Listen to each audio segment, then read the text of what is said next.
जय हिंद दोस्तों।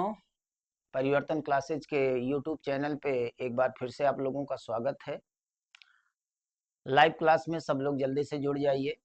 हम लोग मॉडर्न हिस्ट्री के सीरीज को आगे बढ़ा रहे हैं। पिछले क्लासेज में हम लोगों ने पिछले लेक्चर में हैदराबाद को पढ़ लिया था, मैसूर राज्य को पढ़ लिया था, पंजाब राज्य को पढ़ लिया था। आज हम लोग पढ़ेंगे अवध राज्य को। मुगल साम्राज्य का पतन और नवीन राज्यों का उदय देख रहे थे। इसी टॉपिक को हम लोग आगे बढ़ाएंगे। सब लोग जल्दी से जुड़ जाइए लाइव और अपने अपने क्वेश्चंस मैसेज में रखते रहिएगा। हम लोग उस पर डिस्कस करते हुए आगे बढ़ेंगे। मॉडर्न हिस्ट्री में नवीन राज्यों का उदय, मुगल साम्राज्य का पतन और फिर अंग्रेजों के द्वारा इन राज्यों पर आधिपत्य स्थापित करना, इसी टॉपिक को हम लोग आगे बढ़ा रहे हैं। तो आज हम लोग अवध राज्य को देखेंगे और अवध राज्य हम लोगों का इम्पोर्टेंट राज्य बनने वाला है, क्योंकि अवध राज्य वही क्षेत्र है जिस क्षेत्र में हम लोग निवास कर रहे हैं। तो सब लोग आ जाइए, जल्दी से ऐड हो जाइए। चलिए शुरुआत करते हैं हम लोग अवध राज्य को। इसमें क्या क्या चीजें हमको जाननी है, पहले उसको पॉइंट आउट कर लीजिए। सबसे पहले हम लोग देखेंगे कि अवध राज्य स्वतंत्र कब हुआ, किसके द्वारा स्वतंत्र कराया गया। स्वतंत्र अवध राज्य का पहला नवाब कौन बनता है।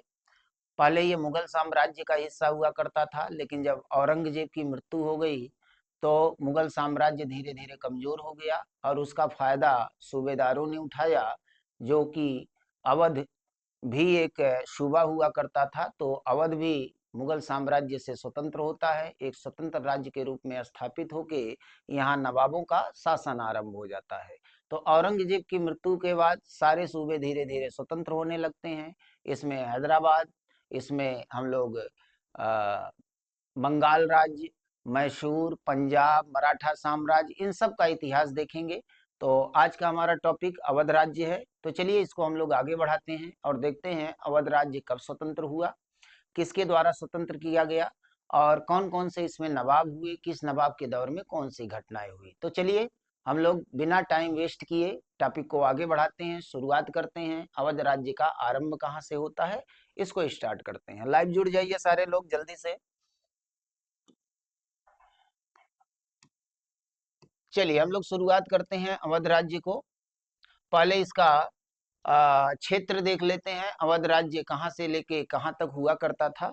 तो पहले पॉइंट को हम लोग देखते हैं। अवध राज्य की सीमाएं पश्चिम में कन्नौज से लेकर पूरब में कर्मनासा नदी तक फैली हुई थी। ये अवध राज्य का एरिया हुआ करता था। कर्मनासा नदी, इससे आप जरूर परिचित होंगे। कर्मनासा नदी का वर्णन रामचरितमानस में भी किया गया है। भगवान श्री रामचंद्र जी को जब वन गमन हुआ था तो कर्मनासा नदी को पार कर ही वो आगे बढ़े थे। तो इसकी जो सीमाएं हैं वो कन्नौज से लेकर के पूरब में कर्मनासा नदी तक फैली हुई थी। और फिर मुगल साम्राज्य के द्वारा जो सूबेदार नियुक्त किए गए थे, मुगल साम्राज्य कमजोर होने के बाद यहाँ पे स्वतंत्र राज्य स्थापित होता है। तो पहला पॉइंट हो गया इसका एरिया। दूसरे पॉइंट पे चलते हैं। अवध के स्वतंत्र राज्य का संस्थापक सादत खां था, सादत अली खां था। और इसको और किस नाम से जाना जाता है, इसको बुरहानुल मुल्क के नाम से जाना जाता है। वास्तव में बुरहानुल मुल्क एक उपाधि थी जो प्रदान किया गया था मुगल बादशाह के द्वारा अवध के नवाब को। तो अवध का नवाब कौन हुआ करता था उस समय, अवध का नवाब था सादत अली खां। तो सादत अली खां को एक सूबेदार के रूप में नियुक्त किया गया था, लेकिन बाद में सादत अली खां ने अवध को मुगल साम्राज्य से स्वतंत्र घोषित कर दिया और अपने आप को नवाब घोषित कर देता है। तो स्वतंत्र राज्य का संस्थापक कौन हो गया, सादत अली खां हो गया। इसको बुरहानुल मुल्क के नाम से भी जाना जाता है। आगे बढ़ते हैं। मुगल बादशाह मोहम्मद शाह रंगीला, इससे तो परिचित ही होंगे, इनके बारे में हम लोग पढ़ चुके हैं। पिछले लेक्चर में हम लोग इसकी बातें कर चुके हैं कि औरंगजेब के बाद कौन कौन से मुगल बादशाह हुए थे, इनके बारे में बात हो चुकी है। तो मुगल बादशाह मोहम्मद शाह रंगीला के शासनकाल में अवध के स्वतंत्र राज्य का निर्माण हुआ था। तो ये प्रश्न बनता है कि अवध किस मुगल बादशाह के शासनकाल में स्वतंत्र राज्य के रूप में स्थापित हुआ था। तो आपका आंसर हो जाएगा मोहम्मद शाह रंगीला के शासनकाल में अवध राज्य स्वतंत्र राज्य के रूप में स्थापित हुआ था। और स्वतंत्रता किसने दिलाई थी? तो स्वतंत्रता दिलाई थी सादत अली खान ने। आगे बढ़ते हैं। सादत अली खान ने अपने स्वतंत्र राज्य की राजधानी फैजाबाद को बनाया था। ये नाम आपको याद रखना है, वही फैजाबाद, आज का अयोध्या। योगी जी ने इनका नाम बदल दिया, पहले ये फैजाबाद राज्य हुआ करता था और अब ये अयोध्या के रूप में स्थापित हो गया है। तो सादत अली खान ने स्वतंत्र राज्य की राजधानी किसको बनाया था? फैजाबाद को स्वतंत्र राज्य की राजधानी बनाया था। ठीक है, आगे बढ़ते हैं।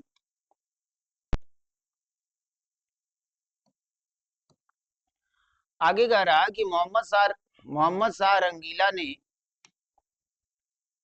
सादत अली खां को 1720 ईस्वी से 1722 ईस्वी तक के लिए आगरा का गवर्नर नियुक्त किया था और उसे बुरहानुल मुल्क की उपाधि प्रदान की थी। शुरुआत में हमने बताया कि इसका वास्तविक नाम क्या था। इसका वास्तविक नाम था सादत अली खां और इसको उपाधि दिया गया था। कौन सी उपाधि? बुरहानुल मुल्क की उपाधि प्रदान किया गया था। किसने उपाधि दिया था? तो मुगल बादशाह मोहम्मद शाह रंगीला ने इनको उपाधि प्रदान किया था और इनको आगरा का सूबेदार बनाया गया था, आगरा का गवर्नर बनाया गया था। बाद में ये अवध को स्वतंत्र घोषित कर देते हैं और जब अवध स्वतंत्र राज्य के रूप में स्थापित हुआ तो सादत अली खां अवध का नवाब बन गया और जब ये अवध का नवाब बना तो इसने नादिर शाह को आमंत्रित किया था कि वो दिल्ली पे आक्रमण करे और इसका परिणाम ये हुआ कि नादिर शाह ने दिल्ली पे आक्रमण तो किया और ये भरोसा दिलाया था सादत अली खान ने कि दिल्ली में ढेर सारी धन संपदा है, अगर यहाँ आक्रमण करेंगे तो ढेर सारा धन प्राप्त होगा। तो नादिर शाह उसी धन के लालच में आक्रमण करता है। आक्रमण करने के बाद कुछ घटनाएं ऐसी घटित होती हैं कि नादिर शाह नाराज हो जाता है दिल्ली में और नाराज होकर कत्लेआम करता है और 30,000 लोगों का कत्ल कर देता है दिल्ली में और उसके बाद लूटपाट करता है। लूटपाट करने के बाद वापस जाता है, लेकिन जब वो लूटपाट कर रहा था तो जितने धन का अनुमान उसने लगाया था, जो बताया था सादत अली खान ने कि इतना धन मिलेगा दिल्ली में, जब वो धन प्राप्त नहीं होता नादिर शाह को तो सादत अली खान पे वो दबाव बनाता कि तुम्ही ने बुलाया था तो जो धन हमको नहीं मिला वो धन की भरपाई तुम करो। अब सादत अली खान इतना डर गया नादिर शाह से कि वो जहर खा के मर गया। ऐसे मुगल बादशाह के अंडर में काम करने वाले सूबेदार हुआ करते थे और यही सूबेदार आगे चल के नवाब बन जाता है। तो ये घटना घटित होती है अवध में। तो यहाँ देखिए अगले पॉइंट में कह रहा है कि सादत अली खान ने नादिर शाह को दिल्ली पे आक्रमण करने के लिए आमंत्रित किया था, प्रेरित किया था और 20 करोड़ रुपए मिलने का लालच दिया था। अगर दिल्ली पे आक्रमण करोगे तो 20 करोड़ रुपए प्राप्त होंगे। अब हुआ क्या कि नादिर शाह ने सादत अली खां पर जब धन प्राप्त करने का दबाव डाला तो उसने 1739 ईस्वी में जहर खा के आत्महत्या कर लिया। तो इस तरह से अवध का जो संस्थापक था सादत अली खां या बुरहानुल मुल्क, उसकी मृत्यु हो गई और उसकी मृत्यु कब हुई? 1739 ईस्वी में मृत्यु हुई और जब उसकी मृत्यु हो गई तो अगला नवाब बनेगा। अब हम लोग देखेंगे अगला नवाब कौन बनता है अवध का। नेक्स्ट पे चलते हैं। सब लोग जुड़ जाइए जल्दी से लाइव क्लास में और जो भी क्वेश्चंस हैं वो क्वेश्चंस आप मैसेज में डाल सकते हैं। नेक्स्ट आगे बढ़ते हैं। अब सादत अली खां के बाद दूसरा नवाब बनेगा, उसका नाम है सफदर जंग और इसका समय है 1739 से 1754 ईस्वी के बीच में। सफदर जंग कौन था भाई? तो सफदर जंग सादत अली खां का पुत्र नहीं था बल्कि सफदर जंग उसका भतीजा था, क्योंकि सादत अली खां के पास कोई पुत्र था ही नहीं, इसलिए अगला नवाब उसका भतीजा बनता है और उसके भतीजे का नाम था सफदर जंग। 1739 से लेकर 1754 ईस्वी तक वो अवध का नवाब रहता है। तो यहाँ पे कह रहा है कि सादत अली खां का कोई पुत्र नहीं था, अतः उसका भतीजा सफदर जंग उसका उत्तराधिकारी बनता है। सादत अली खां के बाद अगला नवाब अवध का बनता है सफदर जंग। आगे देखिए, मुगल सम्राट मोहम्मद शाह रंगीला ने सफदर जंग को अवध का सूबेदार नियुक्त किया। ठीक ना? तो सूबेदारों की नियुक्ति की जाती थी मुगल बादशाहों के द्वारा, तो यहाँ भी सूबेदार के रूप में इनको नियुक्त किया गया था। तो इनका टाइम 1739 से 1754 तक रहता है। उसके बाद अगले नवाब पे चलते हैं। अगला जो नवाब है वो हमारे लिए बहुत महत्वपूर्ण होने वाला है, क्योंकि इसी नवाब के दौर में दो महत्वपूर्ण घटनाएं घटित होती हैं और इतिहास में एक टर्निंग पॉइंट आता है इन घटनाओं की वजह से। तो अगले नवाब पे चलते हैं। और अगला नवाब कौन था? अगला नवाब था शुजाउद्दौला। और इसका जो समय है वो 1754 से लेके 1775 ईस्वी के बीच का है। शुजाउद्दौला यानी तीसरा जो नवाब है अवध का, वो शुजाउद्दौला बनता है। और शुजाउद्दौला के समय में दो महत्वपूर्ण घटनाएं घटित होती हैं। चलिए पॉइंट्स में देख लेते हैं इसको। कह रहा है सफदर जंग के बाद शुजाउद्दौला अवध का नवाब बना और शुजाउद्दौला के शासनकाल में दो प्रमुख घटनाएं घटित हुई। कौन कौन सी घटना थी?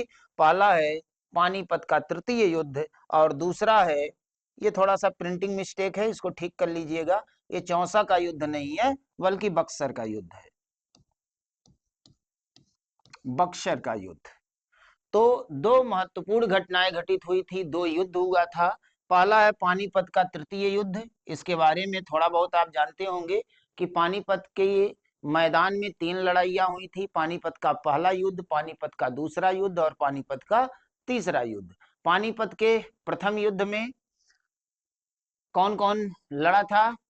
लोदी वंश का अंतिम शासक इब्राहिम लोदी और बाबर के बीच में ये युद्ध हुआ था। 1526 ईस्वी में बाबर विजयी हुआ, मुगल वंश की नींव पड़ी।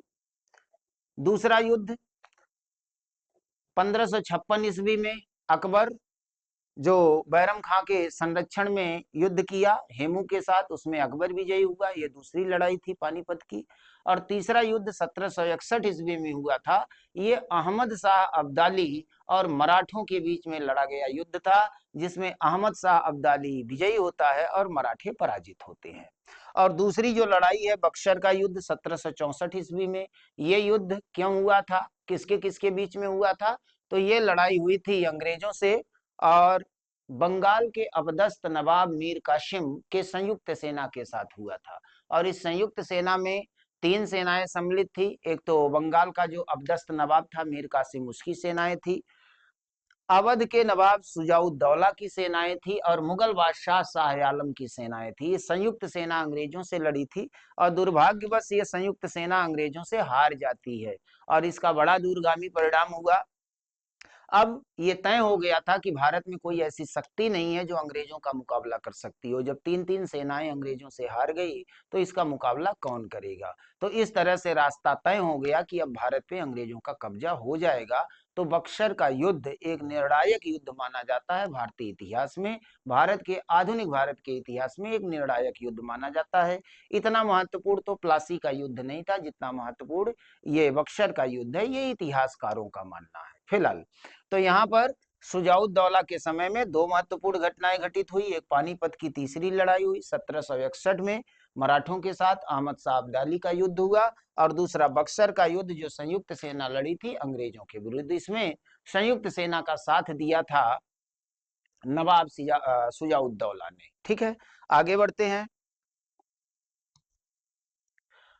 अगले बादशाह पर चलते हैं। अगला जो नवाब है उसका नाम है आसफुद्दौला। आसफुद्दौला ये शुजाउद्दौला का पुत्र था। और जब शुजाउद्दौला की मृत्यु हुई तो ये अगला नवाब बनता है अवध का।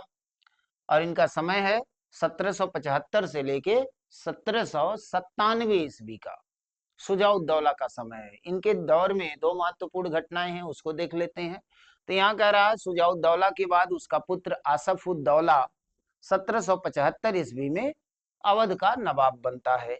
और जब वो अवध का नवाब बना तो उसने सबसे पहले राजधानी बदल दिया। जब अवध राज्य स्वतंत्र हुआ था मुगल साम्राज्य से, तो अवध की राजधानी फैजाबाद बनाया गया था सादत अली खां के द्वारा। लेकिन अब यहाँ राजधानी परिवर्तन होता है आसफुद्दौला के द्वारा और राजधानी क्या बना दिया जाता है? इसने अपनी राजधानी फैजाबाद से लखनऊ हस्तांतरित कर दिया। कब हस्तांतरित किया? 1775 ईस्वी में हस्तांतरित कर दिया। इसीलिए लखनऊ को नवाबों की नगरी कहा जाता है। यहीं से लखनऊ राजधानी बनती है। और इसने लखनऊ में एक बड़ा इमामबाड़ा का भी निर्माण करवाया था। ये ऐतिहासिक धरोहर के रूप में आज भी है, लोग इसको देखने के लिए जाते हैं, पर्यटन स्थल ये बन चुका है। तो यहाँ पे बड़ा इमामबाड़ा का निर्माण लखनऊ में किसके द्वारा कराया गया था? तो अवध के नवाब आसफ उद दौला के द्वारा कराया गया था। तो ये दो महत्वपूर्ण पॉइंट्स आसफ उद दौला के कालखंड की है, ये आपको ध्यान में रखना है। तो ये अगले शासक हो गए, आसफ उद दौला अगले नवाब हो गए। अब हम लोग आगे बढ़ते हैं। इन्हीं के दौर में एक संधि भी हुआ था, उसको भी देख लेते हैं। आसफ उद दौला के समय में एक संधि हुई थी जिसको फैजाबाद की संधि कहा जाता है। क्या हुआ था फैजाबाद की संधि में?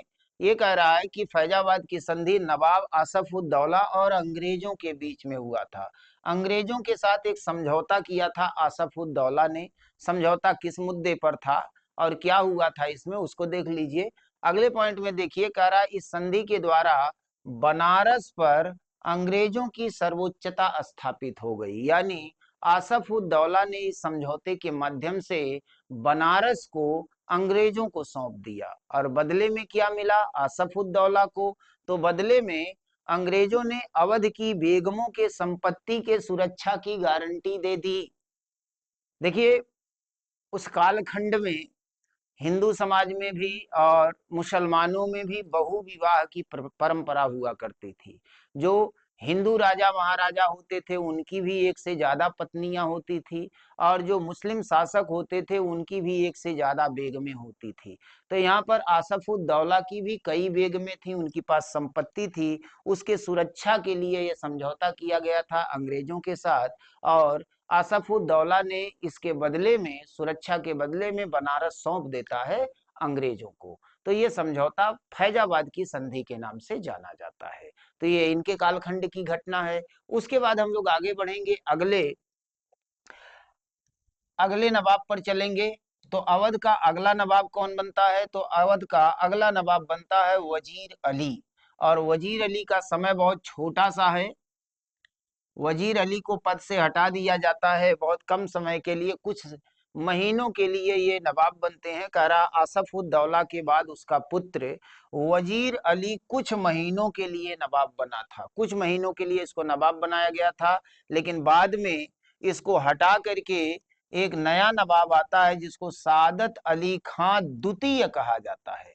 प्रथम तो वो था जिसने अवध का निर्माण किया था, अवध को स्वतंत्र कराया था, स्वतंत्र अवध का संस्थापक जिसको माना जाता है सादत अली खां। अब ये द्वितीय हो गए। तो इनके बाद सादत अली खां द्वितीय 1798 ईस्वी में बंगाल का नवाब बनता है। जब ये नवाब बनेंगे तो इनके दौर की कुछ महत्वपूर्ण घटनाएं हैं, उसको भी देख लेते हैं। यहाँ पे आ जाइए, आप लोग लाइव जुड़े रहिए और जो भी क्वेश्चंस हैं वो आप मैसेज में डालते रहिएगा। तो यहाँ पर सादत अली खां द्वितीय, इनका समय क्या है? 1798 से लेकर 1814 ईस्वी तक। ये कौन था? ये आसफ उद दौला का भाई था, क्योंकि आसफ उद दौला का पुत्र कुछ ही समय के लिए नवाब बना था, उसको हटा दिया गया गद्दी से, और फिर गद्दी प्राप्त कर लेता है सादत अली खां द्वितीय, जो कि आसफ उद दौला का भाई था। तो यहाँ कह रहा है कि सादत अली खां द्वितीय नवाब आसफ उद दौला का भाई था, और सर जान शोर से संधि करने के बाद उसने गद्दी प्राप्त किया था। यानी सादत अली खां द्वितीय अंग्रेजों की सहायता से नवाबी प्राप्त किया था, अंग्रेजों के साथ समझौता किया था और उसके माध्यम से उसको नवाबी प्राप्त हुई थी। और इसके बदले में अंग्रेज ऐसे ही थोड़ी सहयोग करेंगे, कुछ न कुछ चाहिए उनको। तो अंग्रेजों ने इसके बदले में इलाहाबाद का जिला प्राप्त कर लिया। अभी बनारस मिला था, अब इलाहाबाद भी अंग्रेजों को प्राप्त हो जाता है। तो यहाँ पर इलाहाबाद अंग्रेजों को प्राप्त हो गया, और बदले में सादत अली खां द्वितीय को बैठा दिया जाता है अवध के गद्दी पर, वजीर अली को हटा दिया जाता है। आगे बढ़ते हैं। 1801 ईस्वी में लॉर्ड वेलेजली से सहायक संधि करने वाला अवध का नवाब सादत अली खां द्वितीय ही था। आप जानते हैं कि लॉर्ड वेलेजली सहायक संधि लेके आया था, लॉर्ड डलहौजी हड़प नीति लेकर के आया था। तो सहायक संधि के तहत बहुत सारे राज्यों को जोड़ा गया, और इसमें जो पहला राज्य जुड़ता था जुड़ा था वो कौन था, याद करिए फिर से। पहला राज्य जो सहायक संधि को स्वीकार किया था, पहला राज्य था हैदराबाद। हैदराबाद के निजाम अली ने सहायक संधि को स्वीकार कर लिया था और अपने राज्य में अंग्रेजी सेना रखने का निर्णय लिया था। तो सहायक संधि को स्वीकार करने वाला पहला राज्य हैदराबाद था, निजामों ने स्वीकार किया था। उसके बाद ये सआदत अली खान द्वितीय भी सहायक संधि को स्वीकार कर लेता है। ठीक है, आगे बढ़ते हैं। लॉर्ड हेस्टिंग्स ने, जो कि गवर्नर हुआ करता था, तो लॉर्ड हेस्टिंग्स ने सादत अली खान द्वितीय को राजा की उपाधि प्रदान किया था। कौन सा उपाधि दिया था इनको, राजा की उपाधि प्रदान किया था। किसने किया था, लॉर्ड हेस्टिंग्स ने किया था। ठीक है, आगे बढ़ेंगे। ये बंगाल का गवर्नर जनरल हुआ करता था, इसने राजा की उपाधि प्रदान की थी। आगे बढ़ेंगे। सादत अली खान द्वितीय के बाद गाजीउद्दीन हैदर अली खान नवाब बनता है। कौन नवाब बनता है, गाजीउद्दीन हैदर अली खान। नाम थोड़ा सा लंबा है, एक दो बार बोलेंगे याद हो जाएगा। तो सादत अली खान द्वितीय के बाद गाजीउद्दीन हैदर अली खान अवध का अगला नवाब बनता है और इसको भी उपाधि मिला। क्या उपाधि मिला, किसने दिया, तो वारेन हेस्टिंग्स ने 1815 ईस्वी में गाजीउद्दीन हैदर अली खां को 1815 ईस्वी में बादशाह की उपाधि प्रदान किया। तो सादत अली खां को राजा की उपाधि मिली थी और हैदर अली खां को बादशाह की उपाधि प्रदान किया गया। ये दोनों उपाधियां अंग्रेजों के द्वारा प्रदान किया गया था। एक को लॉर्ड हेस्टिंग्स ने प्रदान किया था, एक को वारेन हेस्टिंग्स ने प्रदान किया था। तो ये आपको याद रखना है। अब हम लोग आगे बढ़ेंगे और आ जाएंगे हम लोग अंतिम नवाब पर, बंगाल के अंतिम नवाब पर। जो अंतिम नवाब था उसका नाम था वाजिद अली शाह। बंगाल का अंतिम नवाब था वाजिद अली शाह और इनका समय है 1847 से 1856 ईस्वी। इसमें हुआ क्या कि वाजिद अली शाह जब नवाबी चला रहा था तब तक आ चुका था लॉर्ड डलहौजी। और लॉर्ड डलहौजी आप परिचित हैं कि ये हड़प नीति लेके आया था और हड़प नीति के तहत बहुत सारे राज्यों को हड़प रहा था। तो इसने अवध को भी इसी नीति से हड़पा। इसने अवध पर कुशासन का आरोप लगाया और कुशासन का आरोप लगा के अवध को अंग्रेजी साम्राज्य में मिला लिया। तो यहाँ पर देखिए कह रहा कि वाजिद अली शाह अवध का अंतिम नवाब था। 1854 ईस्वी में आउटरम की रिपोर्ट के आधार पर लॉर्ड डलहौजी ने 4 फरवरी 1856 ईस्वी को अवध पर कुशासन का आरोप लगाकर अवध राज्य को हड़प लिया और अंग्रेजी साम्राज्य में मिला लिया। अंग्रेजी साम्राज्य में मिला लिया जाता हड़प नीति के तहत और लॉर्ड डलहौजी को हड़प नीति का जनक माना जाता है। लॉर्ड डलहौजी को हड़प नीति का जनक माना जाता है। तो जब अवध को हड़प लिया गया कुशासन का आरोप लगाकर, तो पूरे देश में हड़कंप मच गया। जो बचे खुचे राजा महाराजा थे उनको डर सताने लगा कि इस हड़प नीति के तहत हम लोगों के राज्य को भी हड़प लिया जाएगा अगर हम लोगों ने अंग्रेजों का मुकाबला नहीं किया तो। इसीलिए सारे राजा महाराजा गुप्त रूप से एक यूनियन बनाए, संगठन बनाए, एक डेट निर्धारित किया कि अंग्रेजों के खिलाफ हम लोग लड़ाई लड़ेंगे। और यही अंग्रेजों के खिलाफ जो लड़ाई लड़ी गई, इसी को 1857 का प्रथम स्वतंत्रता संग्राम या 1857 की क्रांति के नाम से जाना जाता है।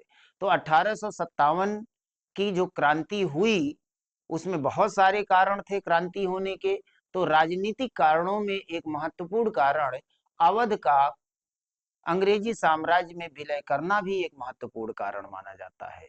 तो ये था अवध का इतिहास, किस तरह से ये मुगल साम्राज्य से अलग हुआ, स्वतंत्र राज्य बना, नवाब बनने लगे और फिर अंग्रेजों के द्वारा इन पे दबाव बनाया जाने लगा और अंततः डलहौजी के द्वारा कुशासन का आरोप लगाकर अवध राज्य को हड़प लिया गया और अंग्रेजी साम्राज्य में मिला लिया गया। तो इस टॉपिक में हम लोग अवध राज्य को पूरा कर लिए। अब हम लोग नेक्स्ट लेक्चर में, जो कि हमारा लाइव क्लास ही होगा, तो नेक्स्ट क्लास में इसी टाइम पे हम लोग फिर अगले राज्य की तरफ चलेंगे और अगले राज्य में हम लोग बंगाल राज्य को पढ़ेंगे। और बंगाल राज्य हमारे लिए इम्पोर्टेंट होने वाला है क्योंकि बंगाल ही सत्ता का केंद्र बनेगा अंग्रेजों के लिए और बंगाल से ही पूरे देश को गवर्न किया जाएगा।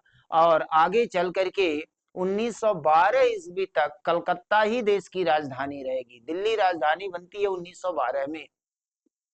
तो बंगाल राज्य में कलकत्ता महत्वपूर्ण है। तो नेक्स्ट लेक्चर को बिल्कुल मिस मत करिएगा। हम लोग इसी टाइम पर नेक्स्ट क्लास में फिर लाइव होंगे और क्लास को आगे बढ़ाएंगे। हम लोग बंगाल राज्य को पढ़ेंगे। तो आज का हमारा अवध राज्य पूरा हुआ। तो आज का क्लास यहीं तक था। आप लोग अपने कमेंट बॉक्स में क्वेश्चन छोड़ सकते हैं। नेक्स्ट क्लास में हम लोग उस पर डिस्कस करेंगे और फिर बंगाल राज्य को पढ़ेंगे। और तब तक के लिए जय हिंद।